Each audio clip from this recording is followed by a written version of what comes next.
নমস্কার। আজ আমরা আলোচনা করব পলিটিকে নিয়ে। এর আগের দিন আমরা আলোচনা করেছি পলিটিতে আমরা আলোচনা করেছি পার্ট 1 কে নিয়ে। আজ আমরা আলোচনা করব তারপর থেকে। চলো আলোচনা শুরু করা যাক। এর আগের দিন আমরা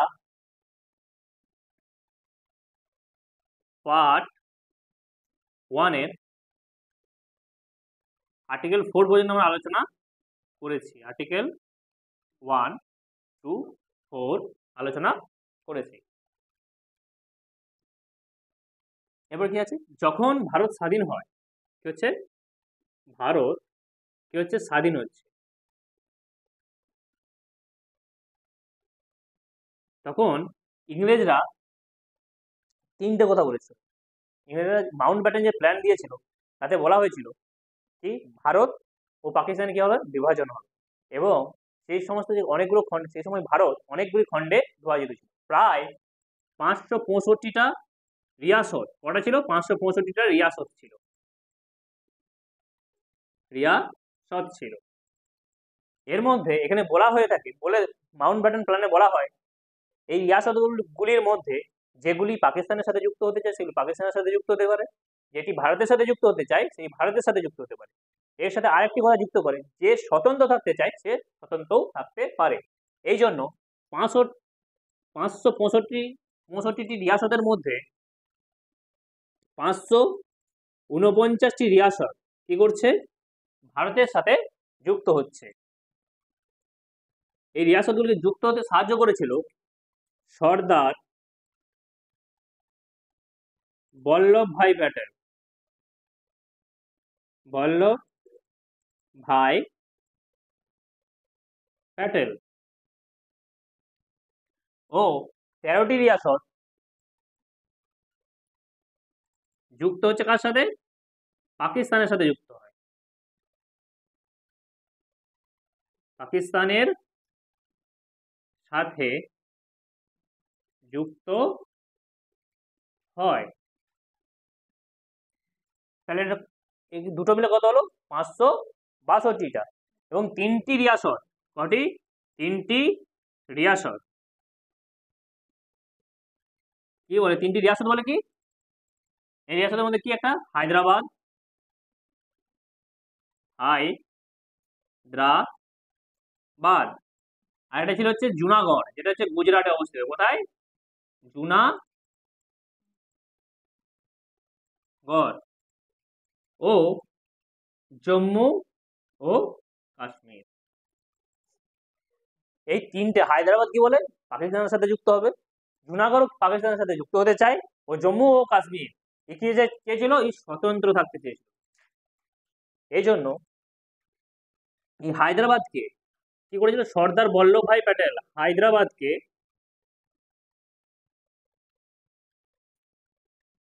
অপারেশন পোলো, কি অপারেশন, কি অপারেশনের নাম কি ছিল? পোলো। এর মাধ্যমে হায়দ্রাবাদকে ভারতের সাথে যুক্ত করায়। এই অপারেশন পোলো ছিল পুলিশি কারবাই।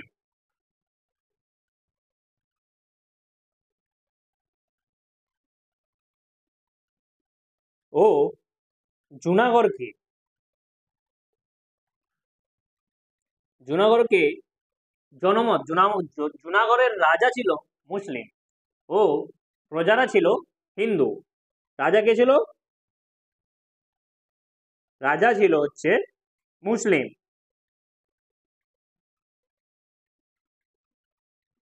ওই যে প্রজারা ছিল কি ছিল? হিন্দু ছিল।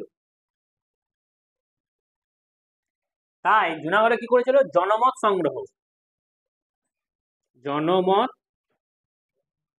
সংগ্রহের মাধ্যমে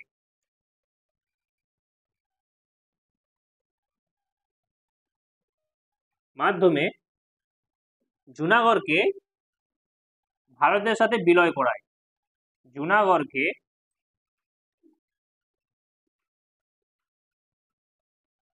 ভারতে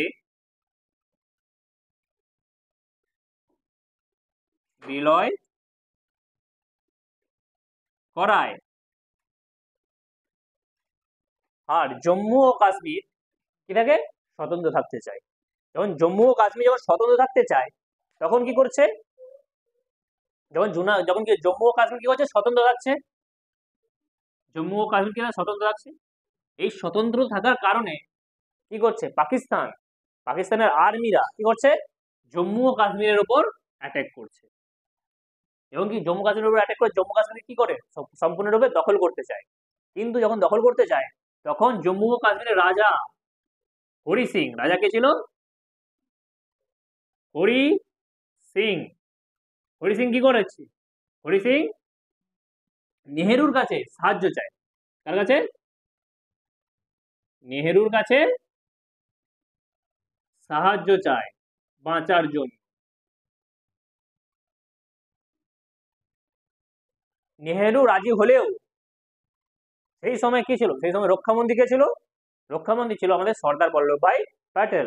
সর্দার বল্লভভাই প্যাটেল তাদেরকে সাহায্য করতে, মানে রাজা হরি সিংকে সাহায্য করতে সম্পূর্ণরূপে অস্বীকার করে, এবং বলে তখনই তখনই কি করবে সর্দার বল্লভভাই প্যাটেল, অর্থাৎ ভারতীয় সেনা তাদেরকে জম্মু কাশ্মীরকে সাহায্য করবে, তখনই যখন জম্মু কাশ্মীরের রাজা হরি সিং কি করবে, ভারতের সাথে বিলয় পত্রে স্বাক্ষর করবে।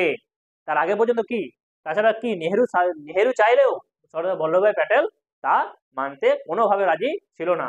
সেই জন্য অবশেষে 26শে অক্টোবর 1947 এডিতে কি হচ্ছে, 26 অক্টোবর 1947 এডিতে জম্মু কাশ্মীর বিলয় পত্রে হস্তাক্ষর করে, বিলয় পত্রে, অর্থাৎ জম্মু কাশ্মীরের রাজা কি করছে, বিলয় পত্রে হস্তাক্ষর করে, হস্তাক্ষর করে, ও আর্টিকেল 370 কে যুক্ত করায়, ও কি করছে, আমাদের সংবিধানে আর্টিকেল 370 কে যুক্ত করায়। ক্লিয়ার? আশা করি এতদূর পর্যন্ত বোঝা গেছে। চলো, বিলয়পত্রে যখনই করেছে, যখনই বিলয়পত্রে সই করেছে অর্থাৎ সিগনেচার করেছে, তারপর কি করছে, তারপরে আমাদের আর্মি, ইন্ডিয়ান আর্মি কোথায় যাচ্ছে, ইন্ডিয়ান আর্মি পাকিস্তান আর্মির সাথে লড়ার জন্য বের হচ্ছে। আর সেখানে কি, যখন ইন্ডিয়ান আর্মি আর পাকিস্তানের আর্মি যেখানে সাক্ষাৎ হয়, সেখানে কি করে, সেই জায়গাতে কি হয়, সেখান থেকে আর পাকিস্তানি আর্মি আর এগিয়ে এসে ভারতকে দখল করতে পারে না।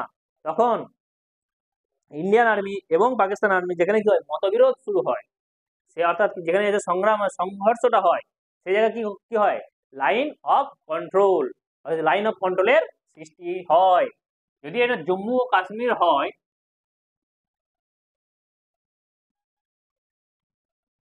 পাকিস্তানি সেনা কি হয়েছিল, পাকিস্তানি সেনা এতদূর পর্যন্ত এগিয়ে চলে এসেছিল,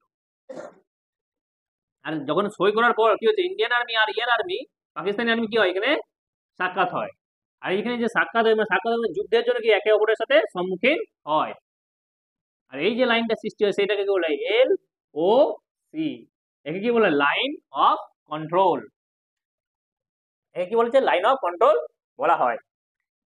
এরপর দখল হয়ে যাওয়ার পরে এখানে কি করছে, তৎকালীন সময়ে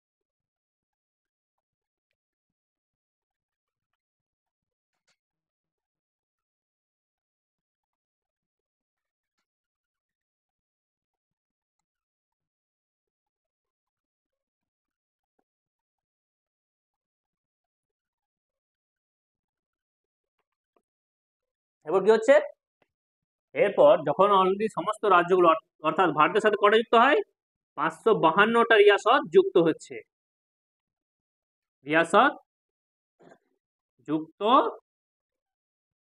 হয় এবং সেখানে কটা রাজ্যের সৃষ্টি করে? এ, বি, সি, ডি নামক 4টে রাজ্যের গঠন হয়। এটা কি? এটা ছিল কি? এটা হচ্ছে যেটা যে রাজ্যটা কি সম্পূর্ণরূপে ইংরেজদের আন্ডারে ছিল। ইংরেজদের প্রভাবে যে সমস্ত রাজ্যগুলো ছিল সেটাকে এ রাজ্যের মধ্যে রাখা হয় এবং বি কে কোন রাজ্যের মধ্যে রাখা হচ্ছে? যেখানে কি হচ্ছে রাজারা স্বায়ত্ত শাসন করতো, স্বায়ত্ত শাসন করতো, দেশীয় রাজাদের শাসন ছিল, যেখানে শাসন করতো, সেখানে স্বায়ত্ত শাসন করতো, সেখানে কি করা হলো? বি তাকে সেই সমস্ত রাজ্য বি রাজ্যের মধ্যে রাখা হলো। সি যেখানে কমিশনারি স্টেট কি ছিল? কমিশনারি স্টেট। আর ডি তে রাখা হয় সমস্ত ইউনিয়ন টেরিটরি, অর্থাৎ ইউনিয়ন টেরিটরি। ইউনিয়ন টেরিটরিকে ডি এর মধ্যে রাখা হয়।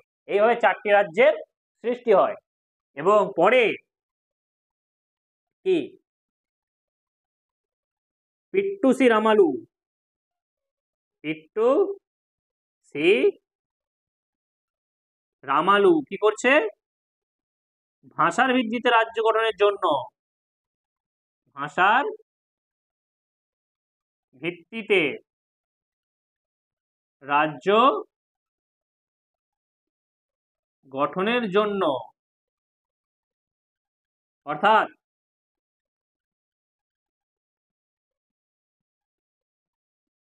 অন্ধ্রপ্রদেশ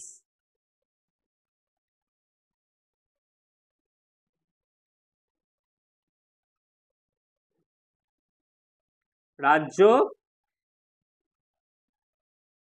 গঠনের জন্য অনশন করে। কি করছে? অনশনে বসেন।